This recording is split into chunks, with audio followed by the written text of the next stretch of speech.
Here we are looking at the Australian market with the best momentum companies and the launchpad companies, where the leaders normally come from.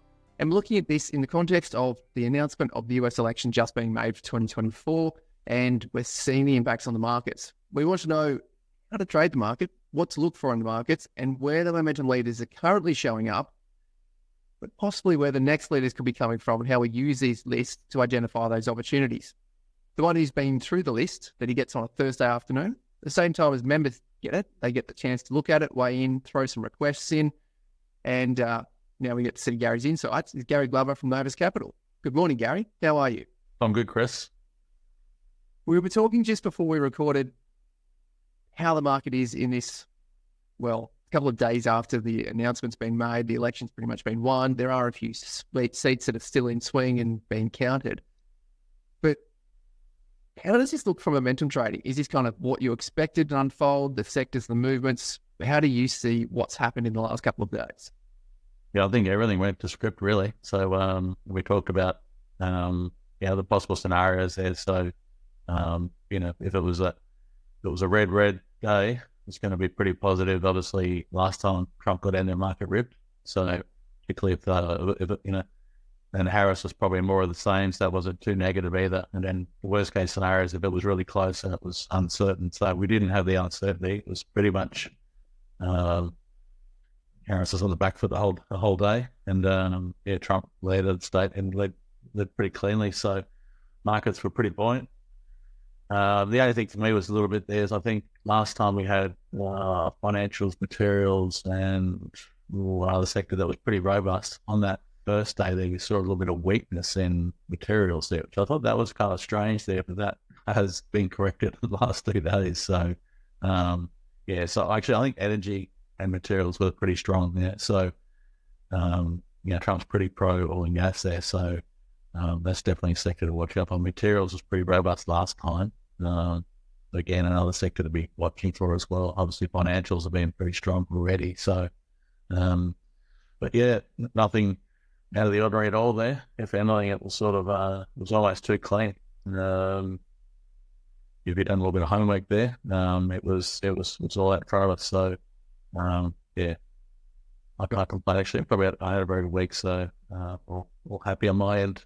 But let's look at the list here. So first one, number 2 was YRL, the resources. This is interesting here. That was even pretty impulsive there. Still pretty robust there, because the thing that probably just jumps out at me is even though it's fired up here, that had 2 days down here recently and no volumes come in. So still not really attracting much selling here yet. So leaves it in a still fairly robust position there. So still looking quite good there. CDX. This is an interesting sort of setup here, because obviously we see, stocks really run pretty hard there. And then they do this little consolidation there. So I have traded a few of these recently, Chris, where you sort of stocks have come out and then they've sort of, whether you call it a high type flag or just a little more of a sort of really tight pennant there. But you see the volume dry up here. So we see through here, just no volume there. That's a good sort of setup there. And then maybe you're drilling into your half hourlies to sort of see a little B wave or something, bit of volume there. But we saw that, it's turned up here. I think then we might have even talked about AMP, which was probably not the best setup there. Came back a little deeper there, but then once it sort of came back in this pennant, it did build slowly and go back up again there. I think ASB might have been another one there, run hot, and then they have that pennant there. So just that's definitely worth keeping an eye on that, on some of these. Just something to see on your list, Chris, when we see these big movers there, when we see them pop hard like that, we often see them have a little pullback there and tighten up there. The key there is the volume, is to see, so you want to see this jump out of the gates there, big volume, and it has a little breather, and we just don't see too much selling in there at all. So you can see how that volume was really low in there. So that's what we want to see there. So those are the sort of things. For me, you can make a living just trading that, Chris. It's that one little setup, really. I haven't talked about guys trading VCPs and high tech flags. Obviously some guys just trade certain setups there, but that setup there, could just you build that into your arsenal there, trade the strongest names, wait for them to tighten up, little pad it off a run there, just look at that one. I mean, that's a It'll make thing, isn't it? yeah, it's a pretty good setup. I mean, that's, you could just build that into your trading, be pretty good. NVU, thought this one was a bit of a no here, just to see how that's a lot steeper, come back a lot harder there. And there was a couple of days of selling there, and then there was a few more days of selling in there as well, whereas it didn't sort of dry up until kind of got to the end there. Yeah, it's had a bit of a bounce again here, but maybe there's a bit of a watch there, but probably too small for me. I think it's just important to sort of clarify the difference and notice what we're looking at there. Definitely. LRV, talked about this last week there. Did mention Elliott Wave there. I hope I didn't sort of throw too many people out there, but it is worth investigating and having a knowledge of that theory, because you can see here that it's done the 1, 2, 3, 4, 5, and then started to peel back here. So we did see a couple of heavier down days as well. So broke the 10-day. I think close below it here on this day here, and then it's gone through there. So that's why we sort of momentum traders do use those. To do look at the volume, the shape there. Look at the waves of the weights, and obviously use the moving averages to dictate where the stops are. So whether you use the 10 or 20 there, sort of, so it's just important to find those principles there. I mean, I'm going to skip ahead here to TEA, and this is a good reason as to why you follow your principles. I mean, this is a new float here. There was a nice little cup and handle in there, VCPs in here as well, and the things run here. So look at this thing here. I mean, if you sold some into a bit of heat there, maybe sold a quarter, or maybe sold a half into a bit more heat, and then just applied the 10-day or the 20-day moving average, you're still in this trade. So I mean, if you bought this around the 180 level, or maybe added some at 190. Maybe traded some out at 210 or something. The rest of it there would have been running here. So, talking 180, 190 up to $3, that's a phenomenal move there. Just following those basic principles of which momentum traders do. They tend to sell some into heat, take a little bit of heat off the trade, lock in some profits, and let the rest ride, and just apply the moving averages there. So I know a couple of traders there that sort of that follow the channel there are still in this trade and done very well there. So it's just a good example as to why those principles are important. Those principles, and then using the 10-day moving average. Late September, early October, there was a bit of hugging and intraday breach of the 10-day moving average. We've got a bit of hugging in the last week or so in November of the 10-day moving average. Yeah. For you to trade this, would you be using that 10-day moving average, maybe a couple of cents below it, or would you then, in a congestion like this, maybe introduce maybe a couple of days swing lows? What would you look for in this sort of congestion under the $3 mark? Yeah, well, I mean, like Kalamagi, he often will see stuff like this, and once it's gone about 100%, he goes, I'll just take some more off, take some off, and he'll often say, I just followed my rules. He's one of the best traders on the planet. So if I just follow the rules, he'll make a bit more money. But obviously he's trading the right setups, the strongest names, doing very well. And makes a 50 or 100% profit. It's all great stuff there. And he does sell some of the heat there. But I know that when he gets really stretched there, he often jokes, I've sold out. And all his followers go, this is probably going another 30-40% because Christian's got out too early. So, which rarely sort of happens if you watch all of his videos. But yeah, you're just following the principles there. So look, there's no sort of right and wrong there, but I think it's consistency in what you're doing. And I think if you build a good process, and that's sort of something, that's weird. I was actually listening to a podcast the other day, and they were referring to some 20-year-old girl who just made $1 million trading like Jesus, and she literally has just not surrendered. She's a tyranny for the process. So she's created a process and she just sticks to that, and the rest is just avoids everything else, all the noise there. So just sort of like yeah, definitely sort of finding myself on the right track here recently, um, with giving up, with sort of giving myself over to my process and trying to stick with it. So, yeah, that's the key to sort of good trading is to have that, if you've got a good process there, that's your edge, and then just applying it there. So, yeah, as American traders, we are trying to trade those things that are showing strength. So you do have to sort of scale it and take a bit of size on. So they can get a little bit scary sometimes.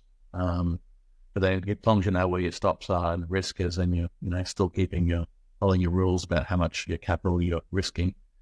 But then, once you sort of get a bit of a move and you get some profit there, then take a little bit off, takes the heat off the trade, and you can relax a bit more.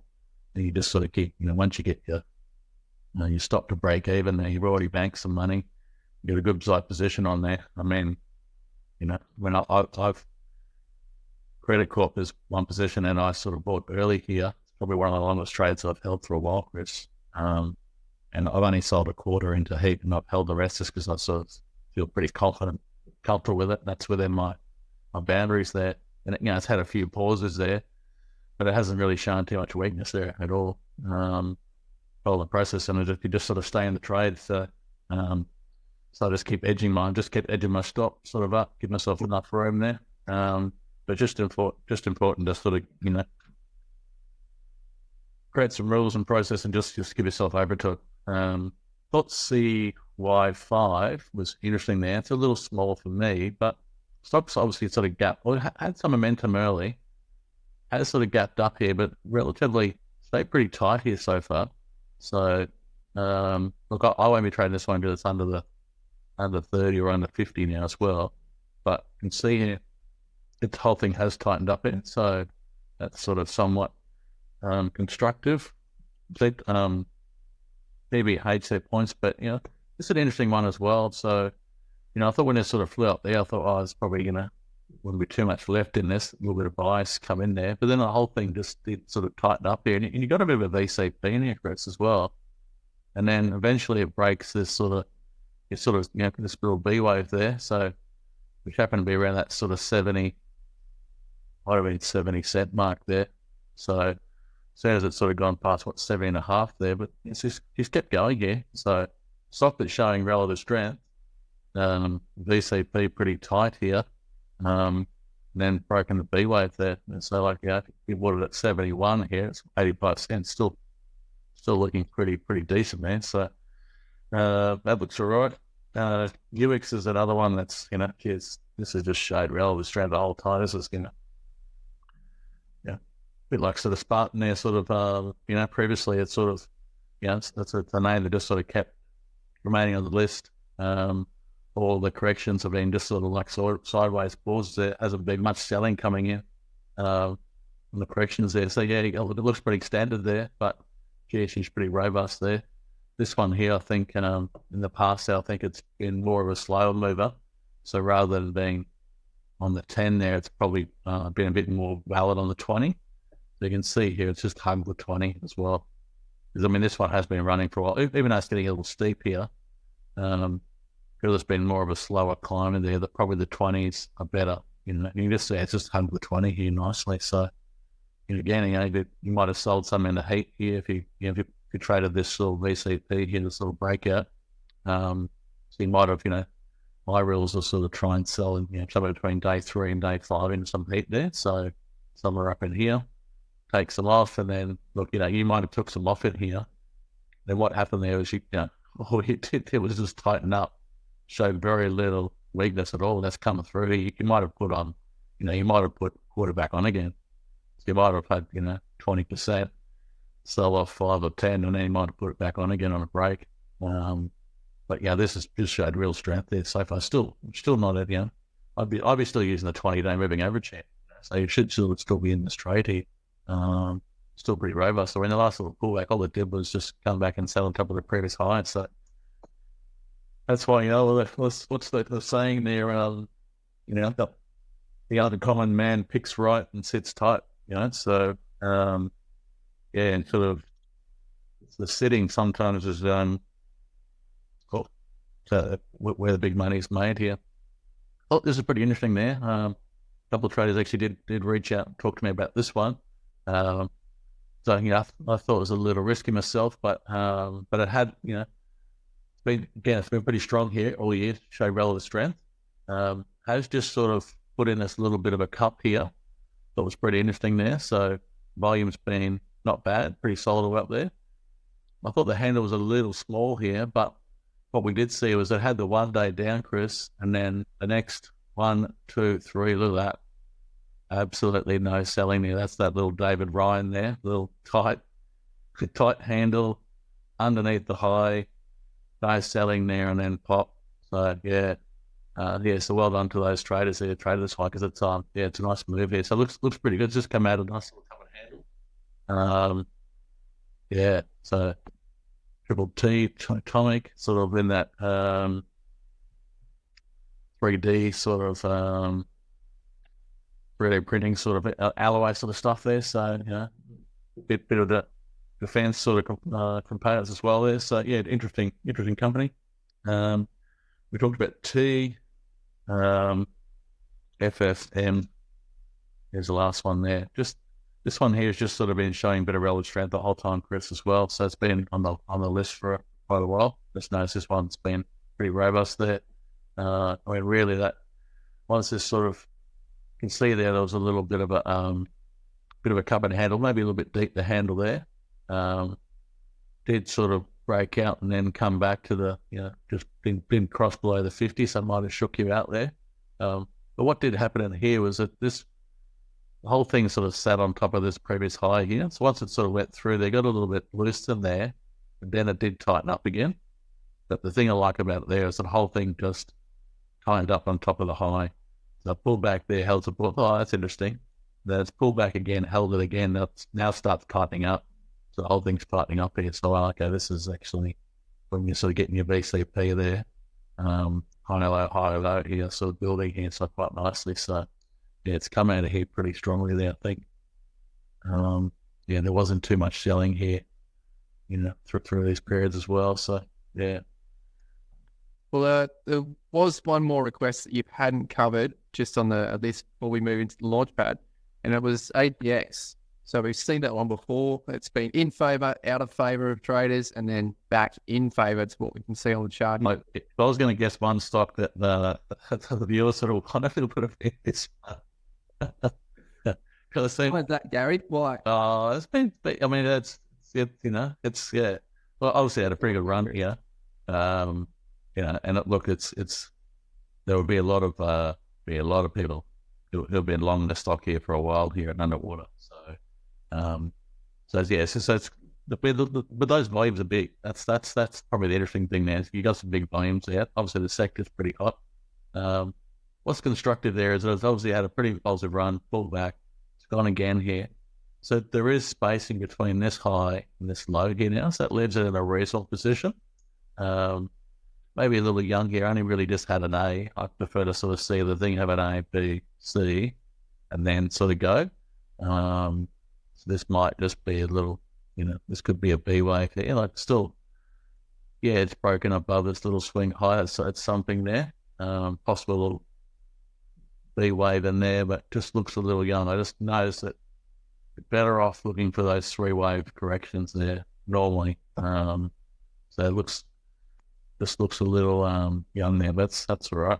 I noticed that LTP, another one I'm looking at there. I just prefer to sort of see. To me, that sort of had that. Even though this got a new high there, this could be like an expanded top here, like an A, B, C as well. Sometimes when you let Elliott wave, they talk about an expansion sort of top as well. So that's had a fair correction here now.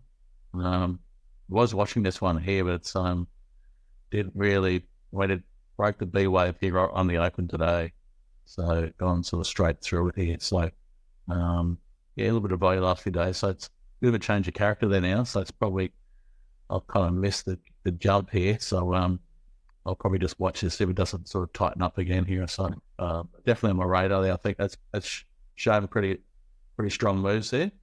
Pull back a little bit there. So just want to keep an eye on that. That's it for the momentum leaders over the last. Yeah. Yes. talking before, because what we like to do at this part of the interview and looking at the 30-30 list is to see which sectors have really stood out for you, whether there's been any that have stood out in the launchpad, because history tells us if there are a lot of constituents of one theme, gold, uranium, whatever, in the launchpad, then 2 to 6 weeks later, quite often that same theme is lighting up the momentum lists. Like first launchpad, then momentum. So Yeah. we really like the importance of themes. And I normally ask you at this stage, okay, what have you noticed? But in the context of this week, we've had the US elections, we've had a very significant news announcement that has shifted markets, and you talked about that before. How's that played out for you, and how important is that for you in this time, looking at themes right now in your trading? Yes, I mean, like you had obviously the 10-year bond jumping there, so some of those bond yield stocks that had a bit of a jump there. Some of those sort of QBE, Suncorp, and Computer Share had a bit of a jump as well. But the one that's probably most obvious there was probably the kind of US building orientation there. So we had sort of Worley's on there. We had Computer Share, Monadelphous, John Ling, BSL, BlueScope. So just a lot of stocks there with exposure to US property. And even obviously Computer Share is obviously US market. So a lot of US property, US market exposure as well. So just a lot of, even like I think Warley Parsons as well sort of does have a bit more mining services in that US space as well. So so there's a lot of delta on the list as well. So even some of those mining services, with exposure in the US has done pretty well here. So that's probably the most obvious in that list there. Nice. And so before we just look at the launchpad leaders, you just said to me before as well, you'd seen some setups in the market and identified a certain pattern. But then the importance of understanding these themes just really helped your portfolio. How was it that knowing the theme and the leading themes helped you differentiate between 3 similar setups? Yeah, so I looked for stocks that have sort of showed relative strength, but also that maybe just undercut below. So I can show you the one that I did trade. That was like Orica, I did highlight it in my weekly report, but it has stayed pretty high in the range there. So it's sort of obviously showing a bit of strength there. Just undercut the low there for a day or two, and then come out of there. So I did see this pattern. I saw it amongst like 2 or 3 other stocks, but across. Well, just I looked at the setup there. It was one was in a strong sector, one was in a weak sector, and the other one was in a fairly neutral sector. So that I only took the one in the strong sector, and the other 2 actually failed. So they actually broke down. So they might recover it again, but they broke lower, went lower there. So just always sort of like that. Not like what we know here from following the stocks showing relative strength. We know, Stan Weinstein's work there, sort of same chart, but in a strong sector. So there's a lot to it there. So by staying in the stronger sort of sector, that's really important. So I just think so even that Worley's there. So I missed this one actually, because Worley's is actually on the list there. Now that looks like that's an undercut as well, Chris, but seems pretty low in the range. That's probably, I think, it's not that strong. But if you pan out a bit longer at the weekly, it's not too dissimilar to Orica, in that the stock's had a pretty strong run. This is just a bit of a sideways correction here on the weekly, so it's really probably stayed in the top third of the weekly range. So if you think about it from a longer term perspective, it actually has shown relative strength. So it's just undercut the low here. I think it only spent 1 day there. It's like, sort of that. So basically undercut there for maybe 2 days. If anyone's learned that sort of career, so I think there's a 3-day EMA, so they wait for the 3rd day. But I personally, if I see some volume come in there, and I see like it's, by the 2nd or 3rd day, I might start to build a position there. If I think it's going to hold there. But I know a lot of professional traders will wait for day 3 and wait for a break of the range there. So this might be like 1, 2, 3. to basically buy the break above that third day there. Sort of what they often do. I think there's a few traders just go to this trade set up there. But yeah, that's a strong move here. So it was coming out of the gates pretty well. So definitely one. Yeah. The thing about that, just on its own, looking at the daily there, if we hadn't sort of seen that weekly set up there, we have seen a pretty impulsive move. So probably seen a bit of a change in character. So that's the one thing I noticed when I looked through a lot of stocks there. Was that a lot of them had a change in character. Even like NEU, which is sort of has been a leader of the past, if that's gone through a fairly deep pullback here now. So this is no obvious level on the chart here, but this is a clear change in character for the stock. So it's had a fairly decent move here now. So this has jumped out of the gates. I know there was a good update the other day, but we've got volume and we've got a really impulsive move here. So to me, I've got my little codes there. So change of character is here. So this one's goes on the radar now because we have had that impulsive move. So if we saw pretty tight move, and we saw it tighten up, maybe something like this, or maybe runs up here and goes sideways for a few days. If we saw this real tight, that's sort of something to keep an eye on there because that's just a definite change of character as well. What's the other ones I thought? John Ling Group as well. I'm going to skip around it. It's just sort of going to the end there. But that's had a bit of a change of character too. It's sort of like this has had a pretty down move, reasonable down move here, but now sort of got above the 50. Did come back and hug the 50. Really light volume through here, and it's come back. It's gone to another sort of high again here. So I've sort of got this as a possible change of character here now for John Ling. Obviously exposed to that US property sector as well. So just want to keep an eye on that possible change of character. What else we got in there? I think Wally's, NEU. Those are the ones I thought were the big change of character there. SKS we talked about last week. This is the one that I did trade out of this little tight pattern here. It's funny there, Chris. I normally just sort of try and hold these trades there.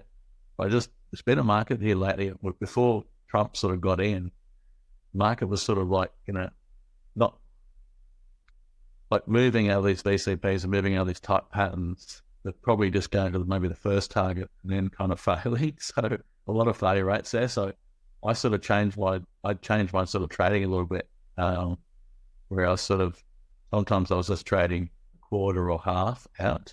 So I sort of got more aggressive on my exits. So looking to trade more of it out into this sort of heat there. So I did trade a lot of it out actually into this day here. And then I didn't really like what was happening. So I traded some out this day as well.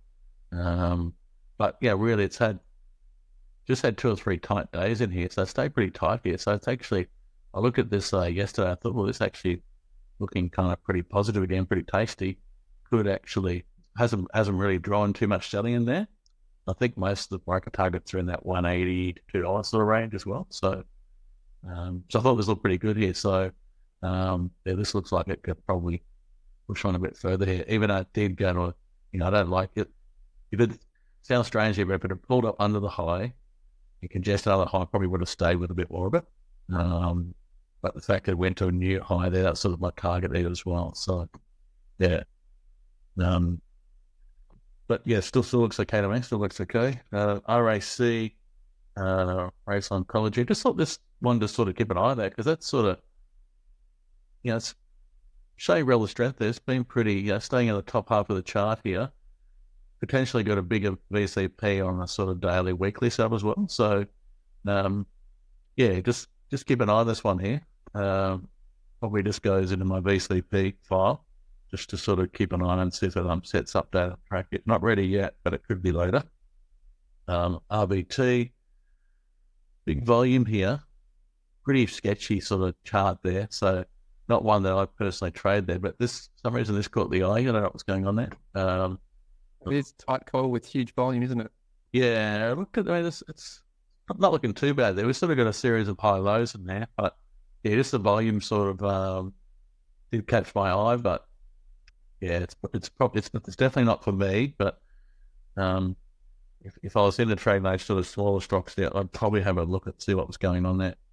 Thought WiseTech was interesting here, more from a negative point of view actually, rather than a positive there. Obviously, this has tipped over there. It's had a fairly decent correction there. That's pretty heavy through there as well, Chris. Pretty heavy volume through there.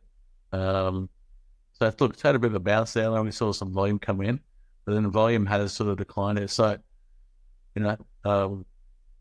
I noticed this one in the past there. Like I thought, okay, before today's action, I thought, it's looking a little, to me it still looks a bit negative, a bit vulnerable there, because sometimes you tip over, you can come back and retest the 50. So I thought, okay, has this stock got some history of supporting and touching the 50? So I thought, okay, look at this here, a couple of touches, breakthrough, gone, broke above here, sat on the 50, flirted with it, then came back, did break it here. But yeah, so it's got some history of actually on the 50. So I thought, well, this is pretty interesting here to, this is Calamega wouldn't trade this, obviously, because it's very loose, it's not tight. But it's got risk to me just because we've seen that the 50's been important there. Can float with it, so probably a big day for the stock here. But yeah, so it's not one for the traders there. I just thought it was interesting there. Just in a risky position there based on, that's why sometimes you look at the personality of the stocks there, they can go back and retest and come off there. I thought AKM, this is held pretty tight here, Chris. Look at, we've had a bit of weakness there across the market, a lot of sectors there. Look how tight price action's been, pretty resilient there. So we saw last time it was sort of stayed in this tight range and ended up coming out of it nicely. That was pretty good volume, all the volume through there, pretty robust. Hasn't seen too much selling in there. There was a little bit, maybe the day of the low might have been the biggest, so this is definitely one to keep an eye on. It's too small for me, but stock showing that sort of relative strength is pretty decent. Tabcorp, there was a bit of a VCP in here. This sort of rallied out of the lows. They're still in a pretty strong downtrend, but then the whole thing tightened up in here. So it tightened up above the 50. So pull back. This is getting tighter and tighter and tighter, and eventually it does break through. So it has had a little bit of a B-wave break here. So yeah, nice little VCP there. I know it's a bit of a downtrend there, maybe a bit of a slow-moving stock there, but yeah, I didn't mind that. I was disappointed I actually hadn't seen that actually. So, but yeah, I thought that looked okay. Before you leave that one, actually, is it possible that could be building a 0, 1, 2, 3, or is it too short? So maybe if it pulls back from where it is now, makes a higher low once more, could that be a 0, 1, 2, 3 candidate, or do you like them to take up a bit more time?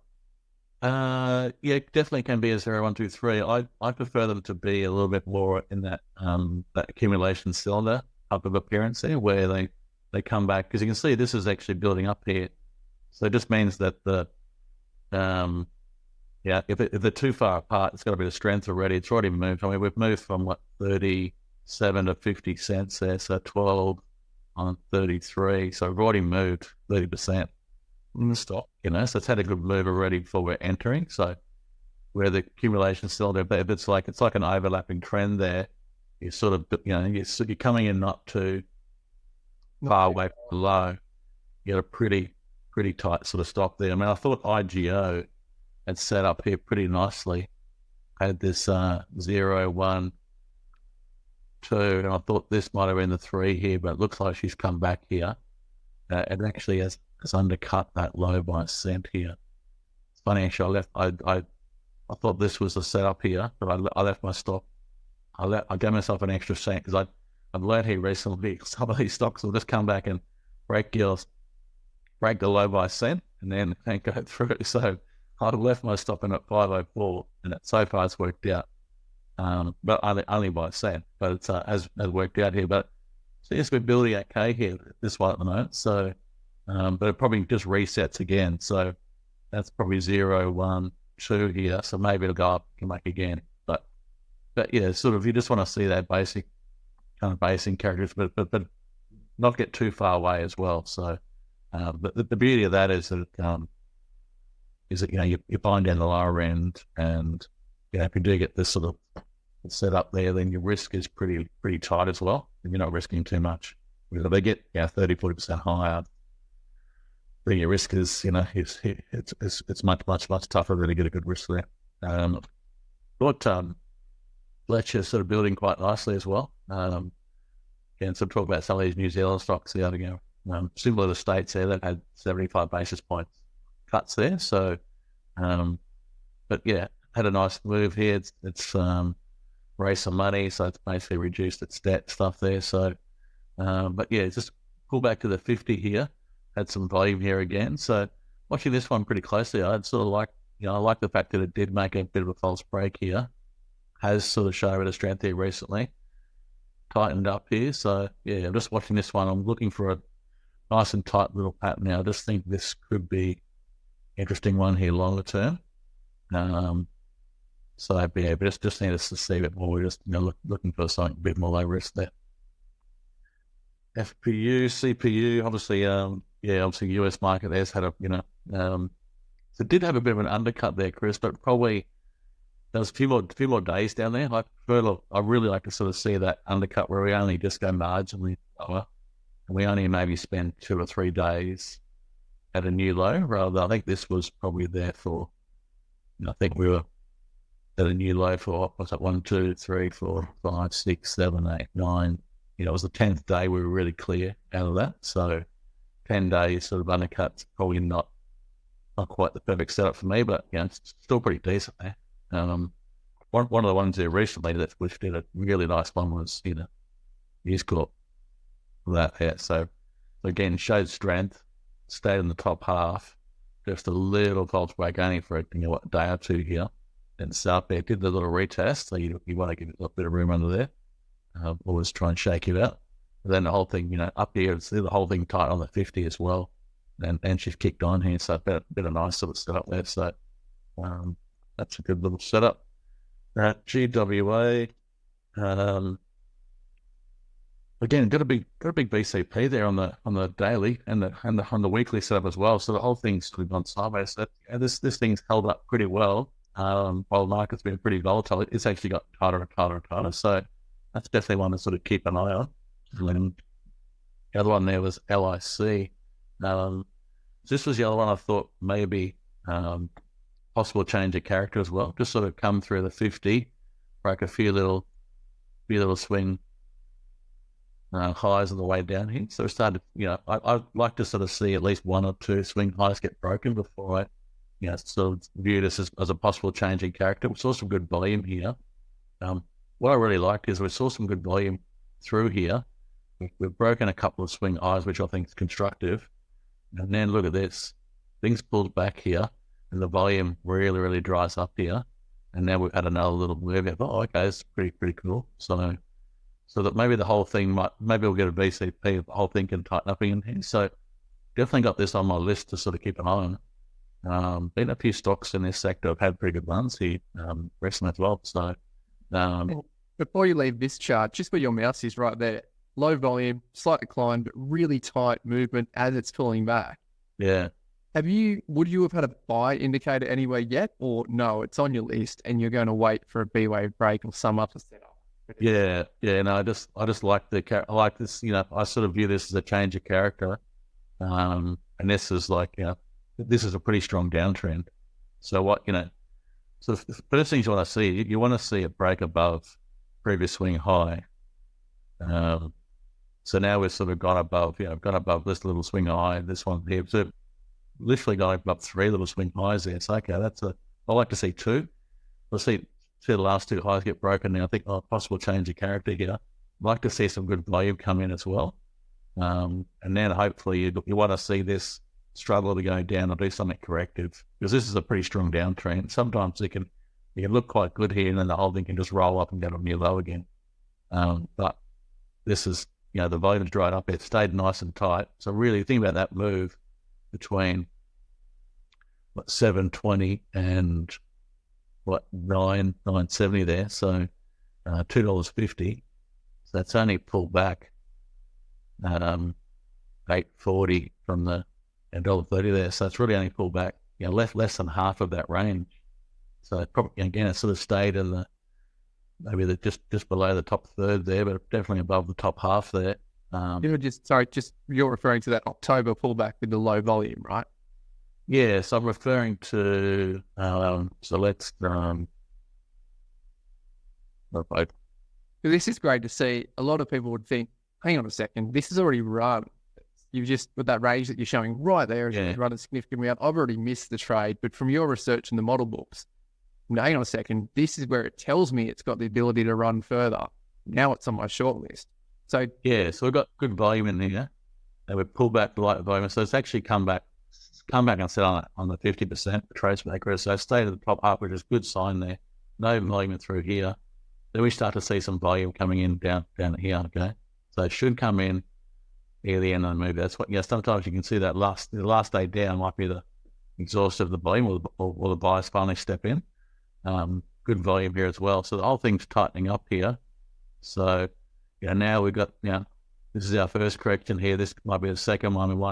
We can see a third one here. The whole thing tightened up here. Use a bit of ties. Sometimes the waiting game here. You can see the setup there, but then it can break down, and then I can watch something for 2-3 months, and the whole thing breaks down. Or I can watch LTP here. I've been watching LTP for 2 or 3 weeks, and today like gap through the beetle. That's like that, LTP gap through I said it last time, but it was news related, so I knew that was going to drive that share on. So you sort of got to have that sort of conviction as well. So, but we're just, I don't know, it's a game here. It's like, it's a puzzle. The market's a puzzle. If you grew up, playing games and playing puzzles and, enjoying those sort of things, this is what the market is. You really got to put all the pieces together. Sometimes you can do all the groundwork and it can do something different, or it can lay it out right for you. I mean, if you look at what happened in the last US election, what sectors did pretty strong, you knew what, Trump got there. So as soon as you started seeing red light up, all red, red Congress, red seats, right? Trump's going to win. This market's going to lift off here. So you do your homework, you can kind of, a good trader there will sort of know what's going to happen then. But sometimes you can do the best load plans and they can gap and stuff there. What I tend to find is if I do a little homework and then the thing kind of gaps and leaves me a little bit. Like today, I can tell you that I was watching FMG because this is, again, like materials generally have done pretty well last time Trump was in. So this has taken a few highs. It's had a pretty nice run here. And then we've had a pullback, and a pullback. So this thing's tightened up here like a nice VCP. There's a nice little triangle in here. So the things come out of the gates a little bit here this morning. So, I would have loved to have just seen it break through this like 1978 here, would have been breaking a little B wave. And that's kind of my first entry. So because it's gapped through there, then okay, well maybe I just trade a little, I'll get a piece on early, but then I'll try and, if it comes back and fills this gap, then I'll add to it. If it doesn't fill the gap, then maybe I'll make a decision there. I went back and studied the stock to sort of see, hey, what happens when I see VCPs or coming out of lows. It does have a history of actually gapping and just keep going. Not everyone thinks every gap gets filled. Well, go back and look at Fortescue. There's plenty of gaps that don't get filled. So they get filled for a very long time. Yes. So you sort of got to make a decision there, sort of, so it's not, so maybe you don't go as hard as you did, or maybe you sort of get half on and then you think, okay, if it fills the gap, then I'll put the other half on. But so we just got to, it is a puzzle. We got to have rules and stuff there, a process there. But that's that's what we got to do. Yeah. Well, I think you've covered most of the requests. There was just one that in the launch pad, which was DRE. We can just have a look at that one, please. DRE. One of the members. Yeah. They're trawling along that bottom and then getting tighter and tighter. And I could see where they might be thinking there's a VCP in there. And we're toying with the 50-day moving average. So if we're looking at a checklist of criteria, I can see how somebody's watching this and going, well, Gary says 50-day moving average, VCP. We want to be tightening up. And then the problem you've got there is you are sitting on the bottom half there. Like if you'd sort of run up here and then the VCP have been tightening up and stayed on the higher side, like more like that ascending triangle where you're sort of staying in. That's probably a better looking sort of setup there. This is, it's staying down the bottom of the range here. So that's the negative. And then if it, that's why you got to look at your time frames as well. We zone out, look at that time frame and go, wow, this is pretty weak. There's so many losers there. Or this has got a lot of work to do to get through. So it's going to be tough going to break through that trend there. Whereas, we're talking about sort of that, I think Orica there as well. When we go a little longer time frame, that's in a pretty strong position there. So even though probably Wally's probably even a better example there, because on the daily, it looks like we're down the bottom of the range here, which we are, gone to a new low for the year. But when we zone out, we can see that even as the new low for the year, it's actually stayed in a pretty strong position there. If we look at the last 5 years, this is actually a pretty strong position there. Now, so the thing is with that, Chris, is like there's our sort of our high there. We've got a lower high, another lower high, another lower high next. So we've got a sequence of low highs. So still in a pretty vulnerable position. So still on a bit of downtrend. But this thing, for all the time that it's used up here since the high, it stayed pretty, it's stayed in the top half here. So, if I grab that Fibonacci level. So when you're talking about, like, you're saying in the last 3 or 4 years, it's held on to at least half of its gains. Yeah. Oh, so it's what's that? That's the 38. So it's probably it's stayed in the top third here for the last 18 months. So it's barely corrected a third of the range there. So that's struggling to go down. So it lives in a pretty strong position there. You just want to see this take out a swing high, because we do have 0, 1, 2, 3, 4 potentially sort of set up there. That is a bit negative, but this is a bit of a change of character here today. So this is why this could be a change of character for the stock here, and that does leave the stock in a pretty strong position there longer term. So if it does break above this high, gets going here, then this potentially could go back and retest the high, or maybe even break it. So breaking above this old high here, we will be sort of reporting there. But that's a pretty impulsive move there. But it looks like a change in character, even though some of these might look a bit similar. But yeah, so watching this stock here as well. So definitely up on the radar. Nice. Well, that's a good insight on the VCPs to understand. Launchpad, it's a VCP. It ticks a lot of the boxes, but you've talked about this for the last few weeks and months, the importance of staying in that top half of the chart or the top end of that range. So that's a critical one, and a good insight to share with us. So we've really bent your ear. We've got your insights on the election. We've got your insights into trading themes and the importance of taking charts in the top leading thematic and staying in the top half of the chart. So at that point, we'll say thank you very much, Gary Glover from Novus Capital. Thanks, Chris. Gary's talked about a lot of things with the setup. We did talk about the model book, and they are really, really important to look back and understand. And we know that a lot of what Gary's talked about here has come from his research in building those model books and what we've put together for those videos. So if you want some weekend reading and watching, sit down and listen to Gary go through these charts, and you'll be able to learn a lot more about all of these things that he's talked about in there.